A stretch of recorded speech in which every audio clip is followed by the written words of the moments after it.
Continuing the Varieties of Religious Experience by William James. We are in lecture 10, Conversion Concluded. Luba quotes the case of a Mr. Peake, where the luminous affection reminds one of the chromatic hallucinations produced by the intoxicant cactus buds called mescal by the Mexicans. When I went in the morning into the fields to work, the glory of God appeared in all his visible creation. I well remember we reaped oats, and how every straw and head of the oats seemed, as it were, arrayed in a kind of rainbow glory, are to glow, if I may so express it, in the glory of God.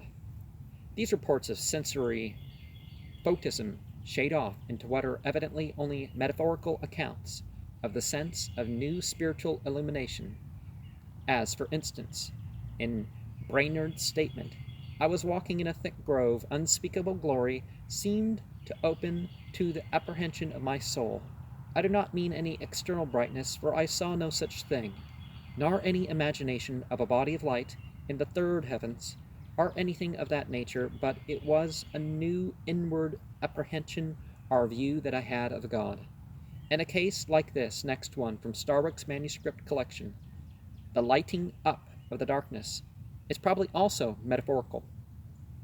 One Sunday night I resolved that when I got home to the ranch where I was working, I would offer myself with my faculties and all to God, to be used only by and for him. I was raining and the roads were muddy, but this desire grew so strong that I kneeled down by the side of the road and told God all about it, intending then to get up and go on. Of course, that's part of the Moses method of prayer, right? Is that Moses is like, hey, this is my cool stick, man. This is what I do with my stick, Such a thing as any special answer to my prayer never entered my mind. I know those weren't the words that Moses said, but yeah, that's how we would say nowadays. And having been converted by faith, but still being most undoubtedly saved. Well, while I was praying, I remember holding out my hands to God and telling him they should work for him, my feet walk for him, my tongue speak for him, etc., etc., if he would only use me as his instrument and give me a satisfying experience. When suddenly the darkness of the night seemed lit up, I felt, realized, knew that God heard and accepted my prayer. Deep happiness came over me. I felt I was accepted into the inner circle of God's loved ones. In the following case, also, the flash of light is metaphorical. A prayer meeting had been called for at close of evening service. The minister supposed me impressed by his discourse. A mistake, he was dull. He came, placing his hand upon my shoulder, said, "Do you not want to give your heart to God?" I replied in the affirmative. Then said he, "Come to the front seat." They sang and prayed and talked with me. I experienced nothing but unaccountable wretchedness. They declared that the reason why I did not obtain peace was because I was not willing to give up all to God. Well, depends on whether peace is a feeling or something a bit more than that. After about 2 hours, the minister said we would go home. As usual, on retiring, I prayed. In great distress, I, at this time, simply said, "Lord, I have done all I can. I leave the whole matter with thee." Immediately, like a flash of light, there came to me a great peace, and I arose and went into my parents' bedroom and said, "I do feel so wonderfully happy." This I regard as the hour of conversion. It was the hour in which I became assured of divine acceptance and favor. So far as my life was concerned, it made little imminent change. The most characteristic of all the elements of the conversion crisis, and the last one of which I shall speak, is the ecstasy of happiness produced. We've already heard several accounts of it, but I will add a couple more. President Finney's is so vivid that I give it at length. All my feelings seemed to rise and flow out, but the utterance of my heart was, I want to pour my whole soul out to God. The rising of my soul was so great that I rushed into the back room of the front office to pray. There was no fire and no light in the room. Nevertheless, it appeared to me as if it were a perfect light. As I went in and shut the door after me, it seemed as if I met the Lord Jesus Christ face to face. Now, where in the Bible does it say that Jesus thought himself Yahweh or something? But it did not occur to me then, nor did it for some time afterwards, that it was wholly a mental state. On the contrary, it seemed to me that I saw him as I would see any other man. He said nothing, but looked at me in such a manner as to break me.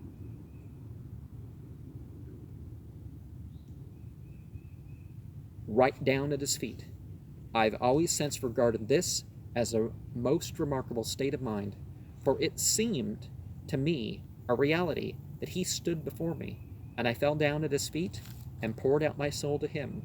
I wept aloud like a child, and made such confessions as I could with my choked utterance. It seemed to me that I bathed his feet with my tears, and yet I had no distinct impression that I touched him, that I recollect. I must have continued in this state for a good while, but my mind was too much absorbed with the interview to recollect anything that I said. But I know, as soon as my mind became calm enough to break off from the interview, I returned to the front office and found that the fire that I had made of large wood was nearly burnt out. But as I turned and was about to take a seat by the fire, I received a mighty baptism of the Holy Ghost, without any expectation of it, without ever having the thought in my mind that there was any such thing for me, without recollection that I had ever heard the thing mentioned by any person in the world. The Holy Spirit descended upon me in a manner that seemed to go through me, body and soul. I could feel the impression, like a wave of electricity, going through and through me. Indeed, it seemed to come in waves and waves of liquid love, for I could not express it in any other way. It seemed like the very breath of God. I can recollect distinctly that it seemed to fan me, like immense wings. No words can express the wonderful love that was shed abroad of my heart. I wept aloud with joy and love, and I do not know, but I should say I literally bellowed out the unutterable gushings of my heart. These waves came over me and over me and over me, one after the other until I recollect. I cried out, I shall die if these waves continue to pass over me. I said, Lord, I cannot bear any more. Yet I had no fear of death. How long I continued in this state, with the baptism continuing to roll over me and go through me, I do not know. But I know it was late in the evening when a member of my choir, for I was the leader of the choir, came into the office to see me. He was a member of the church. He found me in this state of loud weeping and said to me, Mr. Finney, what ails you? I could make him no answer for some time. Then he said, Are you in pain? I gathered myself up as best as I could and replied, No, but so happy that I cannot live. I now just quoted Billy Bray. I cannot do better than give his own brief account of his post-conversion feelings. Now, one of the things, as much as a lot of stuff isn't necessary for that, when the difficulty happens, when the pain happens, you can use that energy, you can transmute it towards having experience. You may have heard deer in the background here, and deer remind me of the divine presence. Now, I'm not saying that the creation is divinity. I'm just saying I experience the memory of it in that case. But on to the quote. I can't help praising the Lord. As I go along the street, I lift up one foot, and it seems to say, Glory! And I lift up the other, and it seems to say, Amen. And so they keep up like that all the time I'm walking.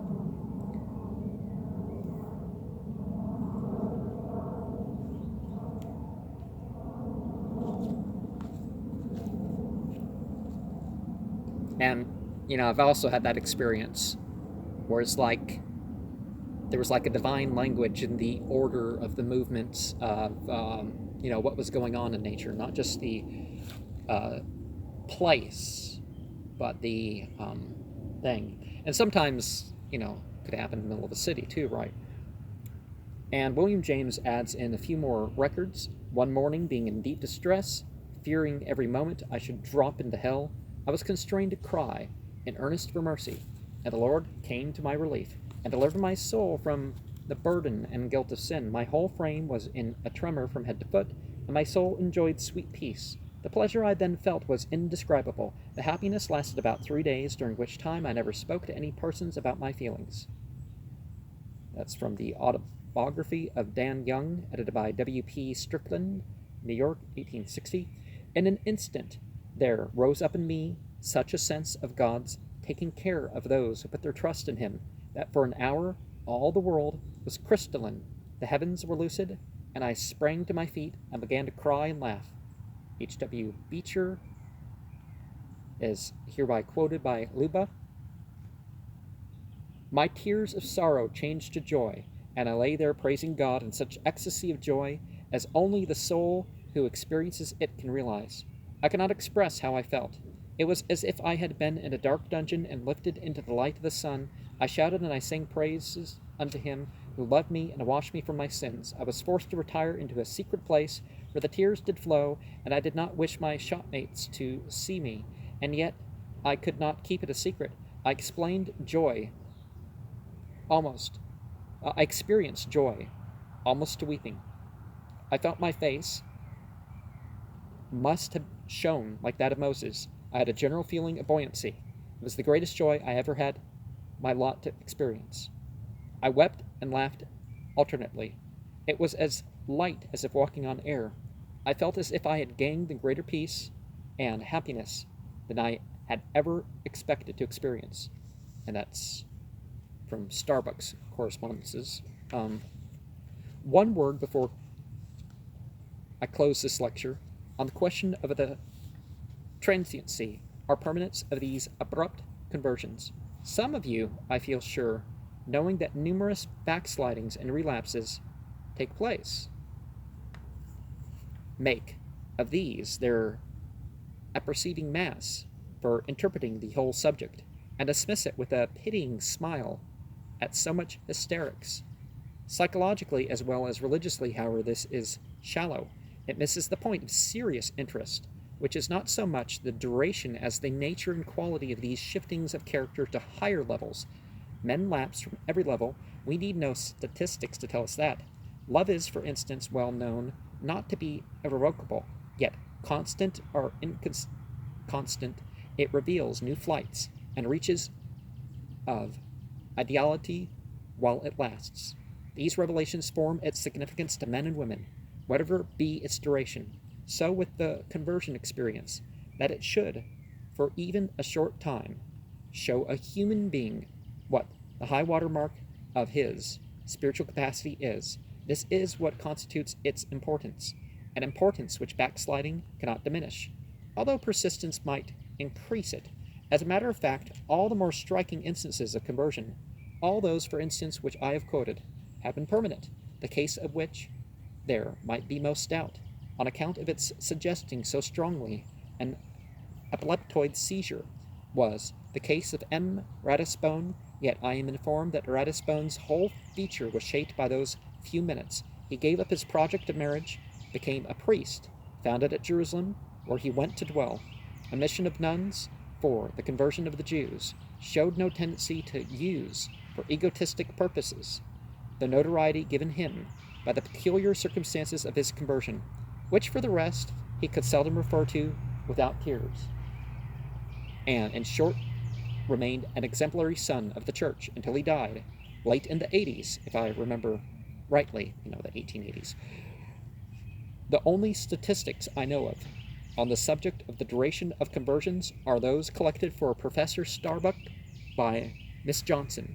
They embrace only 100 persons, evangelical church members, more than half being Methodists. According to the statement of the subjects themselves, there had been backsliding of some sort in nearly all the cases. 93% of the women, 77% of the men. Well, maybe the women are just being more honest than the men are with that.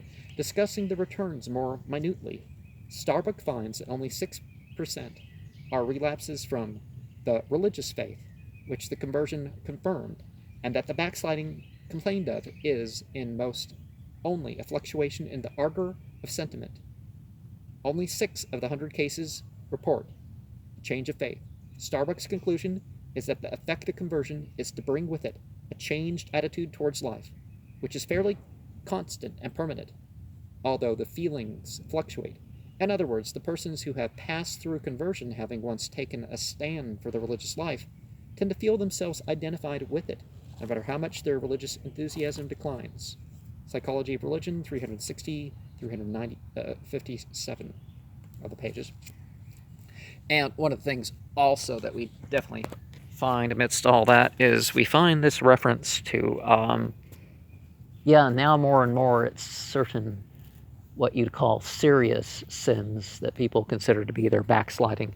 But, the feeling kind of fades, it's like every day the feeling fades. It's not exactly,